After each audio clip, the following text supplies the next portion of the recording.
Le dejo en las manos del Señor el mensaje de hoy, debido a que el mensaje es bastante fuerte. Y es que iniciamos una especie de serie adentro de la serie que son los evangelios sinópticos. Y es, por supuesto, lo más importante, lo más fuerte, lo más difícil, lo más complicado. Son los sufrimientos de Cristo. Los sufrimientos de Cristo. Estuve buscando esta palabra famosa, de seguro ustedes la han escuchado, de seguro la gran mayoría ha visto esa película, tal vez hay algunos que no han visto esa película, pero la gran mayoría la ha visto. Esa es La Pasión de Cristo, ¿se acuerdan? La Pasión de Cristo. Donde la idea en esa película era masacrar a Jesús y mostrar a un Jesús totalmente masacrado, despilfarrado, arruinado, ensangrentado y todo lo demás. Ese era el chiste, ese era el chiste nada más, pero ciertamente no ese es el fin. El sacrificio de Cristo no fue de esa manera. Y a mí me llama la atención esta palabrita, ¿no? La pasión o pasión. ¿Por qué le llaman pasión? Y busqué esa palabrita de la pasión. No hice una gran investigación, lo busqué en Google y lo primero que me tiró es lo que les voy a decir ahorita. Pues la idea de la pasión de Cristo se considera, esto es lo que dice Google, y es bastante mentirosa la inteligencia artificial, por cierto, ya me di cuenta, se considera un acto, el acto de amor de Cristo y el sacrificio por la humanidad, demostrando la profundidad del amor de Dios, en eso está más o menos, y la palabra pasión viene del latín pasio, pasio, con doble S, pasio, dice Google, que significa sufrimiento y padecimiento. Entonces la palabra pasión no significa lo que nosotros conocemos como la palabra pasión. Porque digo, tenía esa complicación con la palabra pasión porque pues obviamente una pasión es una emoción grande, una emoción fuerte, una motivación que es mucho más grande que cualquier sentimiento o motivación natural que tengamos. Esa es una pasión, algo que nos impulsa, nos obliga, nos doblega, ¿no? Y me llamaba la atención, pues la idea del Señor Jesucristo no era de una pasión, Él no se sentía apasionado por morir por nosotros. Él tenía que entregarse por nosotros, pero Él, mm, ese era el trago amargo. Eso era lo difícil, lo complicado. Las madres se sienten felices por el dolor de parto, se sienten alegres por el dolor de parto. No, toleran el dolor de parto. Saben que se tienen que aguantar. Va a venir. ¿Por qué se ponen a temblar las mujeres cuando ya viene el niño? No es por el niño, es por el dolor, ¿no? Porque saben que va a sufrir, va a doler, va a tener mucha sangre, etcétera. Entonces es un trago amargo, no es una pasión.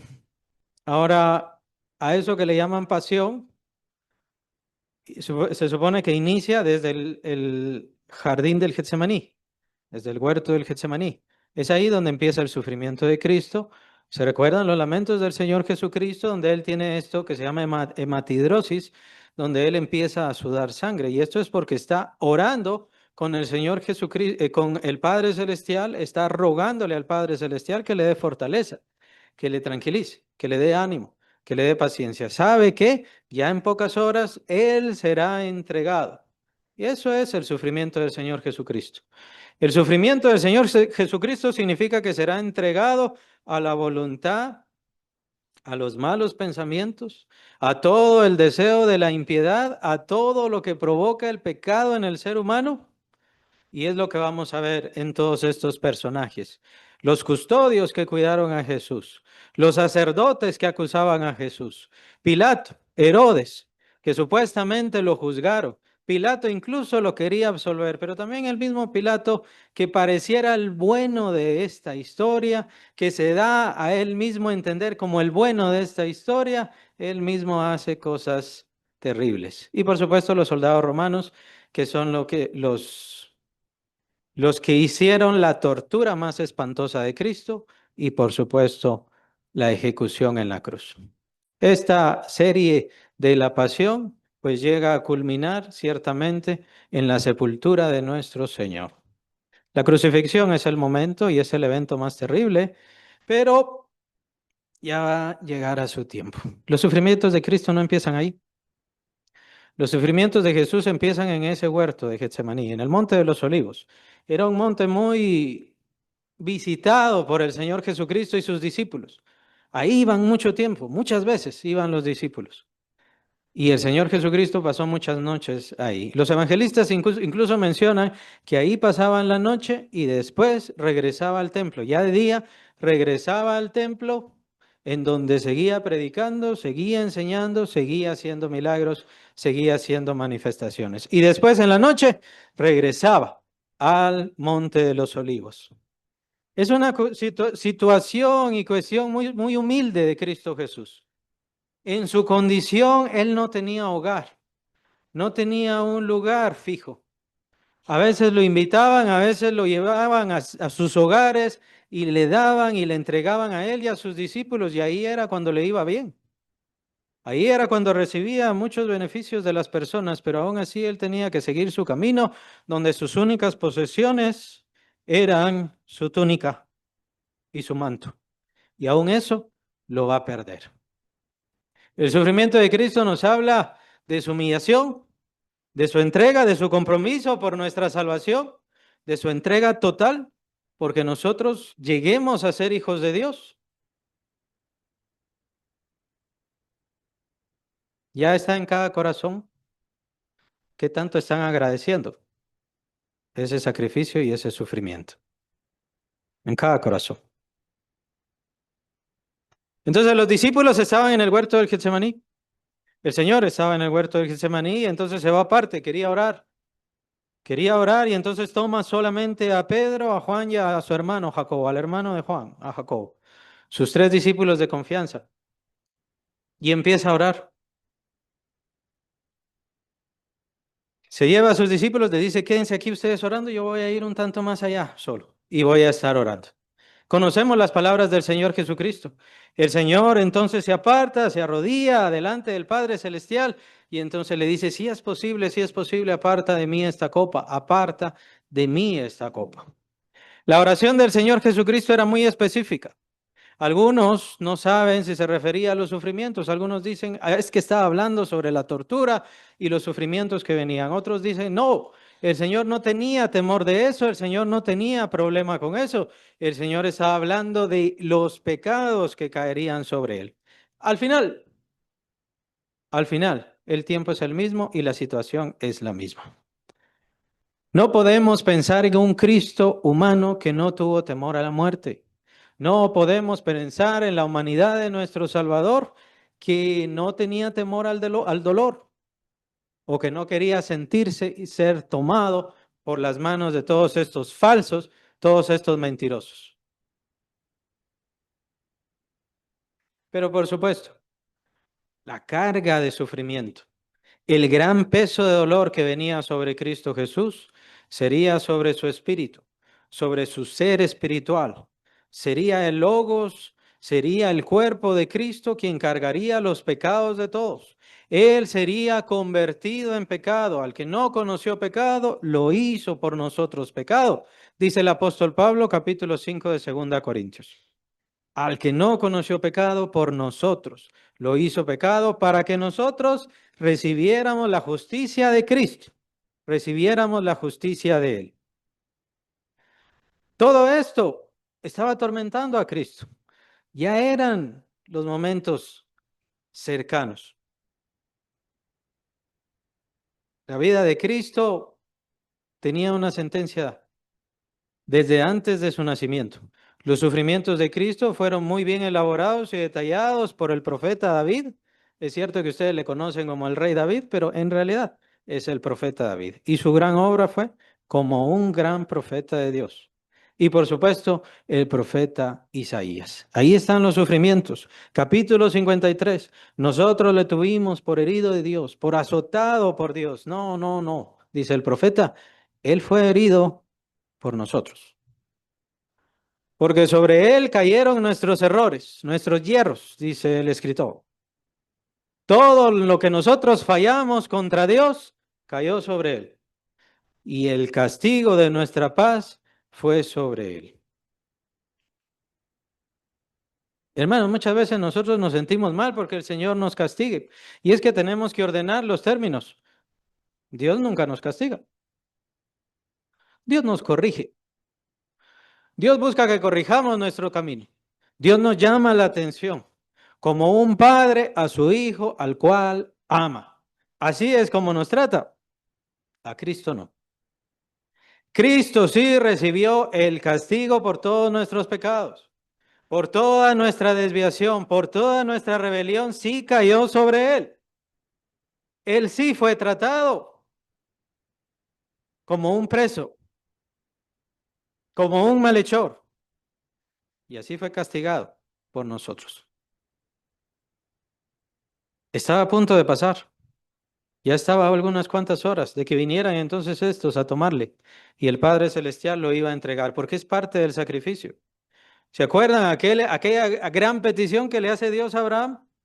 Entrégame a tu hijo, a tu único, al que amas. Entrégame a tu hijo amado. Pero Abraham no sufrió la pérdida de su hijo. El Padre Celestial sí. ¿Y por qué le pide eso a Abraham? Porque Abraham va a ser una figura, una imagen, un reflejo, una muestra de lo que el Padre Celestial haría. El Padre Celestial iba a entregar a su Hijo.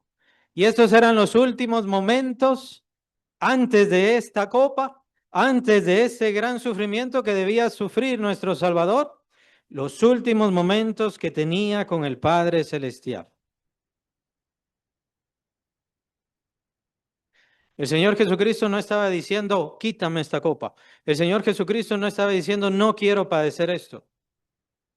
El Señor Jesucristo estaba siendo humano, siendo natural, sabía lo que venía, sabía que debía recibir todo este peso de maldad, todo este peso de castigo, todo este peso de dolor tenía que venir sobre él y ese dolor es el que debíamos sufrir usted y yo. No existe ningún justo en este mundo, ninguno. No existe ninguna persona correcta, no existe ninguna persona buena. Aquellos que se han acercado solamente han sido reflejos un tanto de la moral y la ética divina. Aún así, no es suficiente. No logran llegar. Nunca obtienen la justificación. ¿Por qué? Porque no pueden purificarse a sí mismos. ¿Acaso la persona que se está ahogando en el mar o en una piscina se puede salvar a sí misma? Necesita quien le salve. Necesita quien le saque. Y así es toda la humanidad. Toda la humanidad está perdida, toda la humanidad está arruinada y toda la humanidad se descarría. Cada cual se apartó como ovejas, dice el escritor. Cada cual hace lo que quiere, porque no quieren estar bajo el dominio de Dios, bajo el cuidado de Dios. Es pecado. No querer la dirección de Dios, no buscar la dirección de Dios. Debido a todos estos, a este desvío, a este descuido, a este desinterés, vienen los yerros, o sea, los errores que hacemos en nuestra vida, los errores que hacemos con nuestro cuerpo, cómo dañamos nuestro cuerpo. Dice el apóstol Pablo que la fornicación es terrible porque es un pecado contra el cuerpo. Ah, pero es mi cuerpo y yo lo sufro, ¿y qué me importa? Es un pecado que Cristo tuvo que cargar. Es un pecado que Cristo tuvo que sufrir el castigo. No es cualquier cosa. Los errores que cometemos con nuestra familia, los errores que cometemos en la sociedad. ¿Por qué? Una vida descarriada, una vida arruinada, una vida apartada de Dios, lejos de lo que Dios quiere. Todo esto debía caer sobre Cristo Jesús para que nosotros tuviésemos la única oportunidad de justificación. ¿Quién, sino solamente Dios, podría cargar todo ese cúmulo, toda esa gran cantidad de pecados? ¿Quién, sino solamente Dios, podría sufrir y tolerar todo ese castigo, toda esa carga? Nadie más podría tomar nuestro lugar. No existían ángeles lo suficientemente fuertes. No existían ángeles que se humillaran lo suficiente. No existía nadie. Es la pura gracia de Dios que Dios mismo dice, yo bajaré, Yo dejaré quien soy, me vaciaré a mí mismo y entonces yo voy a tomar los pecados de todos, los voy a recibir y voy a sufrir el castigo. La paga del pecado es, capítulo 6, versículo 23 de Romanos, porque la paga del pecado es muerte. Cristo Jesús no conoció pecado, por lo tanto, él no debía conocer la muerte, pero va a conocer la muerte. Va a ser tomado por la muerte y debía padecerlo como Dios y debía padecerlo como ser humano. Es muy complejo el pensamiento, es entendible que los teólogos discrepen, es entendible que las personas tengan sus diferentes posiciones, es libre. No podemos encontrar mayores paradojas más que en la persona de Cristo Jesús, que en su cuerpo de carne, eso lo escribe el apóstol Pedro, en su cuerpo de carne, cargó todos nuestros pecados. Ahí cayeron en su cuerpo de carne. Increíble pensamiento. Pero en ese cuerpo, ahí están todos mis pecados, todos mis hierros, todos mis errores, todas mis faltas, toda mi rebelión, ahí en ese cuerpo de carne. Y es por eso que ese cuerpo debía ser maltratado como fue maltratado. Hace un momento le hicieron la lectura y estaba viendo esto que me llamó la atención. El Señor está orando al Padre Celestial y le dice, Padre mío, si no puede pasar de mí esta copa sin que yo la beba, hágase tu voluntad. Después regresa con sus discípulos y les dice, ¿no han podido velar conmigo ni siquiera una hora? Me llamó la atención eso. Ni siquiera pudieron velar una hora los discípulos. Es cierto, estaban cargados de sueño, pero me llamaría la atención, ¿qué diría el Señor de la oración de los hermanos en Getsemaní? Como a los 10 minutos ya están aburridos algunos del mensaje, ya tienen sueño, ya se quieren dormir. Aquí el Señor les estaba exigiendo una hora de oración pura, oración perfecta, oración. A veces se les exige a los hermanos media hora de mensaje, ya se están durmiendo.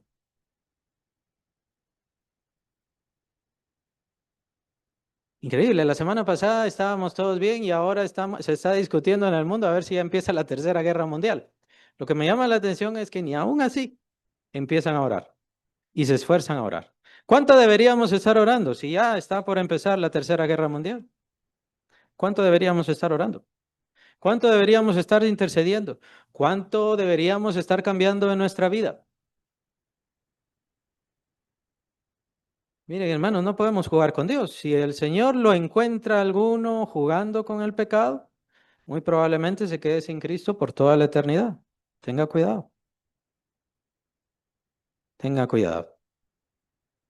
El final de los tiempos no es un buen momento para tener una pobre vida espiritual. Tenga cuidado. El Señor le dice la famosa frase, pero no sea hecha mi voluntad, sino que tu voluntad sea hecha. Yo no sé por qué a los cristianos les encantó tanto esto. No lo entiendo. Pero lo repiten tanto y lo repiten más que muchas otras cosas que el Señor sí nos dijo con respecto a la oración. Con respecto a la oración, el Señor Jesucristo es más que claro, más que claro. Pidan al Padre en mi nombre. Pidan al Padre en mi nombre. Y todavía hay cristianos, gracias Padre, te pido en el nombre del Padre, el Hijo y del Espíritu Santo. Y entonces, ¿a quién le está pidiendo? No puede pedir en nombre de la Trinidad. Es en nombre de Cristo. Además, la gracia vino por causa de Cristo. Es que yo lo estoy diciendo para que sea más fuerte o algo así. Tiene un sentido religioso, idolátrico. De hecho, sí tiene un sentido pagano. Revísese. Si le pido en nombre de Jesús, como que solo Jesús, no. Entonces le voy a pedir en nombre del Padre, del Hijo y del Espíritu Santo. Eso no aparece en la Biblia. Y cuando el Señor Jesús le dice aquí, no se haga mi voluntad, sino sea hecha tu voluntad, el Señor está reconociendo que lo que le está pidiendo al Señor, al Padre Celestial, es negativo. Padre, si es posible, pasa de mí esta copa. Jesús reconoce que no. Desde ahí mismo, es la voluntad del Padre, es la voluntad de Dios, es el deseo de Dios, no porque a Dios le diera gusto que su hijo sufriera, sino porque gracias a Él, entonces nosotros seríamos salvos. Ese es el deseo. Para que nosotros lleguemos a ser hijos de Dios, debía darse sufrimiento, y el sufrimiento es el sufrimiento de Cristo. Debía darse. Esa es la voluntad del Padre Celestial. El Señor Jesús reconoce la voluntad. El Señor Jesús nos está enseñando, no existía forma, otro medio de salvación, no hay otra manera. Hace varias décadas había ahí un cantito de alguna iglesia que decía, hay muchas formas de llegar a Dios. Mentira. Y decía, nosotros solo somos una opción. Mentira. No existen varias formas de llegar a Dios. Si existiera una forma más de llegar a Dios, tendría que ser igual a lo que hizo Cristo o superior. Es la única forma. Muéstreme un ángel superior a Cristo. Háblenme de un ángel superior que Logos. Entonces no pueden hablar de alguien que puede hacer lo mismo que hizo el Logos, dejar su gloria, dejar su trono para humillarse hasta la muerte en esta tierra. No existe ángel que pudiera hacer eso. No existía super santo que hiciera eso porque toda la humanidad está caída. Y los demonios ciertamente no les importa nuestra salvación. Solamente existe un medio. Solamente existe un nombre. Lo dice el apóstol Pedro.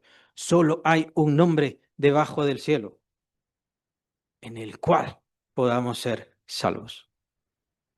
Esto lo hace todo más sencillo. Lo hace más fácil. Refúgiese en Cristo y se acabó. Que Él sea su abogado defensor. ¿Sí sabe que va a estar un día delante del Padre Celestial siendo juzgado? Por eso es que necesita el abogado defensor. Por eso es que necesita el respaldo de Cristo. Si está solo, dice el apóstol Pablo, capítulo 2 de Romanos, si está solo, lo único que le va a defender es su conciencia. El apóstol Pablo la da un poquito así. Dice, su propia conciencia le va a acusar o le va a defender. Ah, sorpresa. ¿Qué cree que va a hacer su conciencia? ¿Le va a defender? ¿Le puede ayudar su conciencia a defenderse en ese día del juicio? ¿Cree que a sus familiares los va a defender su conciencia? ¿Van a ser salvos por su conciencia? Si es posible, pasa de mí esta copa. Padre, ¿hay algún otro medio? ¿Hay algún otro modo? Lo más que entregó Dios fue la ley. Hoy estuvimos hablando de la ley temprano. Lo más que entregó Dios fue la ley, pero la ley lo único que hace es decir quién es pecador y por supuesto todos somos pecadores y la sentencia, muerte, destrucción, condenación, alejado de Dios. Eso es lo que le dice la ley. El único medio es Cristo y la única forma es el Evangelio. El ser discípulos de Cristo. Que Él nos conozca, tener una relación con Cristo Jesús. Para tener una relación con Cristo Jesús, capítulo 14 de Juan dice, tenemos que seguir sus mandamientos. El que me ama, mi palabra guardará. El que me ama, mi palabra guardará. Tome en cuenta y tome nota bien, no es el que viene a la iglesia. Venir a la iglesia no me salva. Venir a la iglesia no le salva. Tiene que tener una relación con Cristo. Y para tener una relación con Cristo tiene que amar lo que Él dice, lo que Él es, y seguir ese camino, seguir ese camino. Es el camino, así, ese era el primer nombre del cristianismo, no era cristianismo, el camino. Así se llamaba la iglesia que fundaron los apóstoles, camino. Esa. Y el camino que nosotros tenemos inicia acá en el Getsemaní, donde el Señor Jesucristo está lamentándose, orando y sufriendo. De tal manera que dice Lucas, empezó a sudar sangre. Imagínese que ya en breve le van a golpear, le van a escupir, le van a maldecir y por supuesto sufrirá una de las muertes más espantosas que jamás se ha inventado. Uno de los, uno de los grupos asesinos más capaces, más sagaces que ha dado a esta humanidad son los romanos. Los romanos tenían formas muy interesantes de matar y de castigar. Increíble. Cuando el apóstol Pablo habla de que nosotros llevamos a cuestas a un hombre de muerte o a un hombre muerto, fíjese, se refiere a un castigo romano. El castigo romano era que si una persona había cometido homicidio, los romanos, los soldados romanos agarraban el cuerpo, metían preso al perpetrador, ¿no? Tomaban el cuerpo que había de la persona que le había quitado la vida y lo amarraban o lo encadenaban al asesino. Y ya, lo dejaban ahí en la celda. Y entonces la persona, el asesino, tenía que comer con el cuerpo en putrefacción. Tenía que dormir oliendo el cadáver. Imagínense, ¿no? A eso se refiere el apóstol Pablo. Llevamos nosotros a cuesta a un hombre muerto, al viejo hombre, a la vieja forma de ser, a la vieja criatura. A eso se refiere. Pero entre todas sus formas de quitar la vida espantosas que tenían los romanos, no existía nada peor que la crucifixión. Y el Señor, por supuesto, que tuvo cierto lamento de eso. El Señor estaba sufriendo por todo. El Señor no quería pasar a eso. Y esto es muy importante. ¿Por qué? Porque también surgieron grupos adentro de la iglesia que dijeron, Jesús no era humano, Jesús era un fantasma nada más. Era un ser espiritual. Él no tuvo temor, él pasó la crucifixión como que nada hubiera sido. No, él pasó la crucifixión como cualquier ser humano normal, solo que mayor. A los crucificados de ese entonces los adormecían, los atontaban, les daban ciertos químicos, ciertos compuestos, y el Señor Jesucristo no los tomó. A su tiempo vamos a describir la crucifixión, cuán terrible y espantosa es. Eso es, hágase tu voluntad. ¿Por qué? Porque yo para esto he venido, para morir. Quitémonos eso, hermanos, de nuestras oraciones. Claro, el Señor va a hacer su voluntad siempre. El Señor va a hacer su soberanía siempre. Pero si yo le estoy pidiendo al Señor, le estoy pidiendo algo que yo quiero, algo que yo necesito. Ya el Señor va a decidir en su soberanía lo que Él sea sí o sea no, que nos vaya a conceder. Quitémonos eso. Eso no es bueno. Eso no es parte de la oración. Cristo Jesús estaba diciendo esto porque no existía otra forma de salvar, de tomar los pecados, de dar la purificación y de llevarnos a la gloria celestial. Lo bueno con nosotros cuando estemos en nuestro juicio y cuando se nos pida cuenta sobre nuestros pecados es que nosotros sabemos, comprendemos, aceptamos y tenemos toda la convicción. Aquí está a la par mi abogado defensor. Yo no soy justo, yo no soy bueno, yo no hice nada correcto, pero en mi abogado defensor fue quien tomó la copa de todos mis pecados y quien tomó la copa de toda la ira y de todo el castigo de Dios. Así que yo no tengo pecado, no por mis justicias, sino por la justicia de Cristo Jesús, que lo tomó todo. Ese es el sufrimiento, hermano.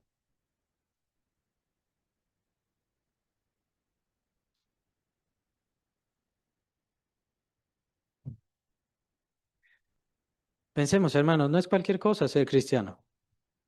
No es solamente venir a la iglesia y aguantar y tolerar un mensaje. Su salvación le costó a Cristo Jesús beber esa copa de pecado, recibirla sobre su ser y recibir el castigo por eso. Pero él no lo debía hacer y no lo podía hacer mientras era Dios, que podía tolerar cualquier dolor, que podía abarcar cualquier cosa. Él se sujetó, se humilló, se vació por usted y por mí. Lo dejó todo por usted y por mí. ¿Por qué tenía que encarnarse en ese día de Navidad? ¿Por qué tenía que estar en ese pesebre? Y ese pesebre es también reflejo de su cruz, de su humillación, de que lo perdió todo. Les dije hace un momento, apenas tenía su túnica, su manto, eso era todo lo que tenía y eso incluso lo perdió. Lo dejaron sin nada. Es parte del sufrimiento. Nuestra salvación costó y costó caro. Solo que solamente Dios podía pagar ese precio. Y es esa la razón por la cual yo estoy aquí y ustedes ahí. La única razón. La única razón. ¿Porque queremos hacerlo bueno? No, no podíamos. Imposible. ¿Queremos ser justos ante Dios? Imposible. No podemos. Solamente con este acto donde Cristo toma todo, es la única forma como podemos alcanzar justicia. Ese es el sentido en el Getsemaní. Ese es el sentido en el huerto del Getsemaní. Y cuando Cristo Jesús se levanta de esa oración, no lo dicen los evangelios, pero él ya está comprometido. Ya no tiene más temor. Él entiende que en su amor debe de entregarlo todo para poder recibirnos a nosotros en gloria. La oración es muy importante. La oración es muy profunda. La oración va más allá de te pido, dame, te pido esto, quiero esto. Tiene que darse una transformación en nuestra vida, hermanos, como cristianos que somos. ¿Qué es lo que está sufriendo hoy? ¿Qué es lo que está pasando hoy? La oración le ayuda, la oración le motiva, la oración le da fuerzas. Y cuando hacemos lo malo, me cuesta orar, me siento mal, estoy haciendo lo malo, mejor voy a dejar de orar. ¿Sabe qué? Esa es una oración viva. Su espíritu le está redarguyendo. Si usted comete pecado y le da lo mismo orar, no está orando bien, no lo conoce bien. Hay una relación, hay una transmisión en la oración para el creyente, para que aquel que ha nacido de nuevo. Ya conocemos la historia, más adelante vienen los custodios, vienen con palos, vienen con armas, como que a través de saber ni a qué grupo de maleantes, y solamente vienen a arrestar a Jesús. Ya sabemos lo de Judas Iscariote, pero yo lo que quiero señalar para no ahondar tanto en todos los eventos y puntos de esto es nada más los sufrimientos.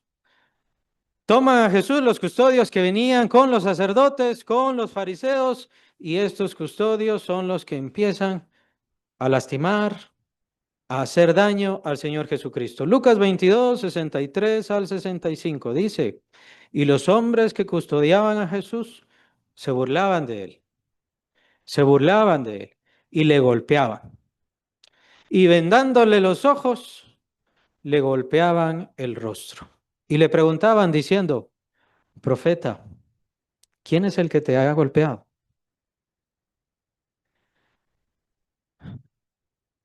Y decían otras muchas cosas, injuriándole.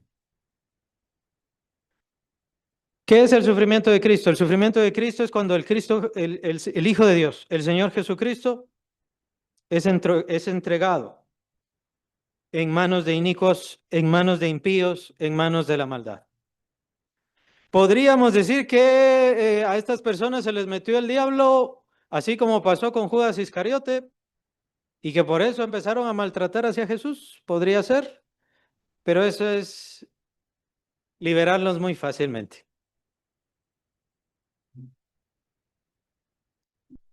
Yo lo que creo y lo que vamos a empezar a ver en los sufrimientos de Cristo es el efecto del pecado en lo que Dios nos da. El efecto del malhechor en las bendiciones, en la gracia de Dios que le ofrece. Dios no motivó a nadie para que golpeara a su hijo. Su hijo era odiado porque sí, porque era el Hijo de Dios. Era maltratado y era detestado porque es lo que el pecado hace sobre lo que es Dios y lo que Dios da. Y mientras mayores bendiciones sean, mayor odio. mayor maltrato, mayor desprecio. ¿Qué quiero decir con esto? Probablemente se pregunta, probablemente se han preguntado, o tal vez más adelante se preguntarán, ¿por qué si Cristo hizo una salvación gratuita? ¿Por qué nos salvó a todos? ¿Por qué no libró a todos? ¿Y por qué Dios, que es tan abundante y tan misericordioso, por qué no dice, bueno, a todos me los llevo a mi casa?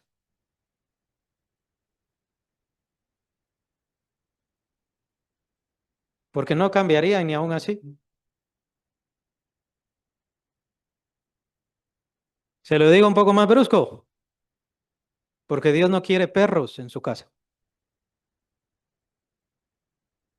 Y el mundo es así. Dios en su casa quiere hijos.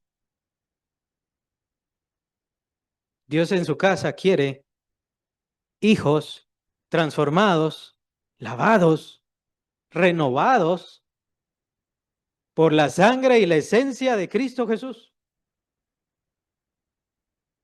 Porque no puede entregarle su reino, su gloria y la eternidad a un montón de malhechores, a un montón de perversos, a un montón que ante la misma palabra de Dios que es Cristo Jesús, pues recuérdense, Él es de Logos, se burla, le desprecian, le odian. Más adelante la salvación estaba lista para estos hombres y tal vez algunos de ellos se salvaron, es cierto, sí, tal vez algunos de ellos se salvaron, pero tenían que ser transformados por Cristo.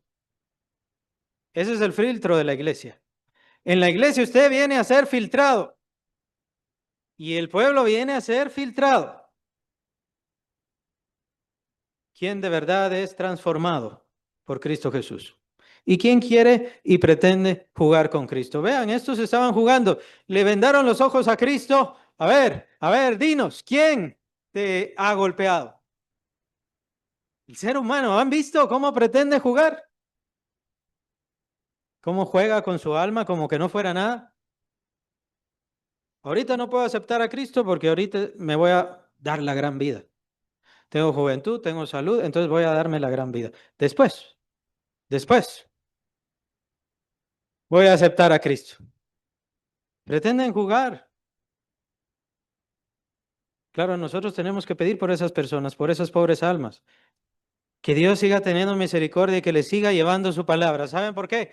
Porque cuando Dios lleva su palabra a las personas, esa es la oportunidad donde dice Santiago, se produce la palabra implantada que busca entrar en el interior. La fe se busca implantar en el corazón.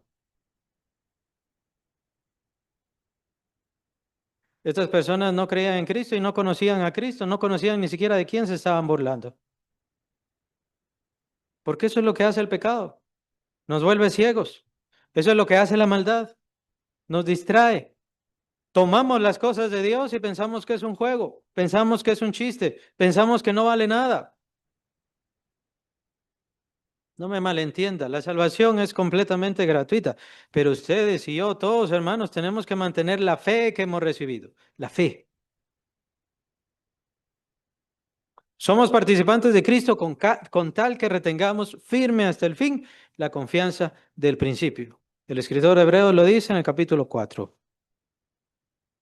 Y a veces jugamos con la fe, lo acabo de mencionar. Empezamos a orar de formas que Dios no nos mandó. No hay que decirle Jesús al Señor porque como que no entiende. Entonces hay que hablarle en su forma judía. Dice entonces hay que decirle Yeshua. Que no es cierto, Yeshua. No, no es así. En forma anglosajón lo están pronunciando, pero ni siquiera se sabe cómo se pronunciaba el nombre de Cristo. Porque todo eso se ha perdido a lo largo del tiempo. ¿Pero qué muestra eso? Lo que muestra es falta de fe. Quieren tener a un Cristo que haga milagros, pero no quieren comprometerse con Cristo. Y ahí está la falla. ¿Quiere que el Señor se manifieste más en su vida? Comprométase. Entréguese más. Empiece a buscarle. No es problema de Dios. No es problema que el que está aquí parado tiene mayores bendiciones que usted. Las bendiciones son para todos. Todos pueden llegar. Dios lo que más necesita son obreros, pero son obreros comprometidos a servirle. Como no hay más comprometidos a servirle, por eso es que no logran crecer. Ahí está.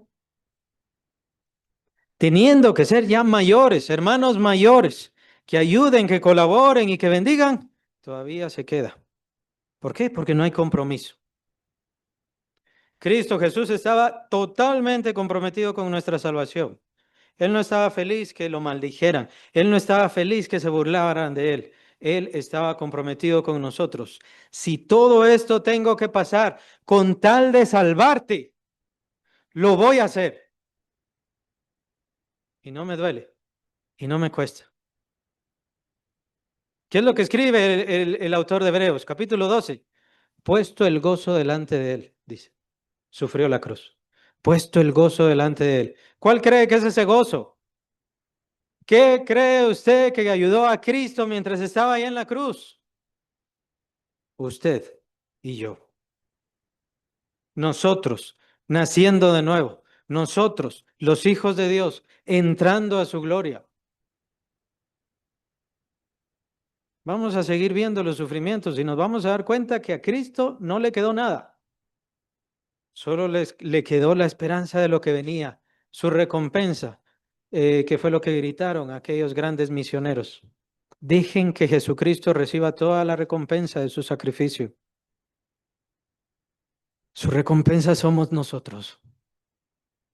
Y eso fue lo que sostuvo a Cristo en medio de estos dolores, en medio de este sufrimiento,